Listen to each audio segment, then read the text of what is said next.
अस्सलाम वालेकुम। हमेशा की तरह मैं आप सबसे उम्मीद करती हूँ कि आपको मेरी वीडियो पसंद आई होंगी। आप मुझे लाइक करें, सब्सक्राइब करते रहें। आपकी खिदमत में अच्छी से अच्छी इंशाअल्लाह अज़ीज़ वीडियो पेश करती रहूँगी। सब्सक्राइब का बटन प्रेस करना मत भूलिएगा। अभी सब्सक्राइब करें, मज़ीद वीडियो देखते जाएँ। हमेशा की तरह उम्मीद करती हूँ कि आप खैर खैरियत से होंगे।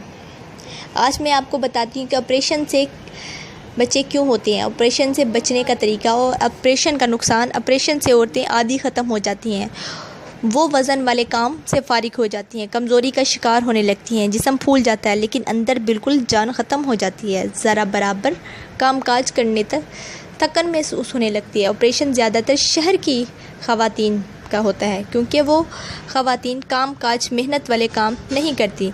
अपनी रोज़मर्रा ज़िंदगी में ऑपरेशन से बचना है तो लड़की को चाहिए कि हर वक्त काम करे, मेहनत ज़ोर वाले काम करे, बिल्कुल बिस्तर की होकर ना रह जाए। जितना आपका जिस्म काम में मसरूफ़ रहेगा उतना ही जिस्म खुलेगा और नॉर्मल डिलीवरी होगी।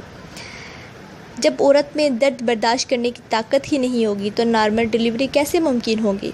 गाँव देहात की ख़वातीन का ऑपरेशन इसी वजह से नहीं होता क्योंकि वो बचपन से कुदरती तौर पर रहती हैं।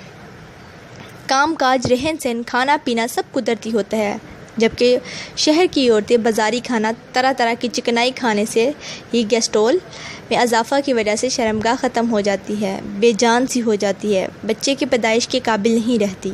इसलिए ऑपरेशन ज़रूरी हो जाता है। दर्द से बचने के लिए डॉक्टर फ़ौरन ऑपरेशन कर देता है। ये था आज का नुस्खा। अपनी ज़िंदगी कुदरती तौर पर गुजारें। जिन भाइयों ने चैनल सब्सक्राइब नहीं किया, सब्सक्राइब करें, हमारी हौसला अफजाई करें, लाइक करें और शेयर करें। हमें अपनी दुआ में याद रखिएगा, हम भी आपको इंशाल्लाह अपनी दुआ में याद रखिएगा।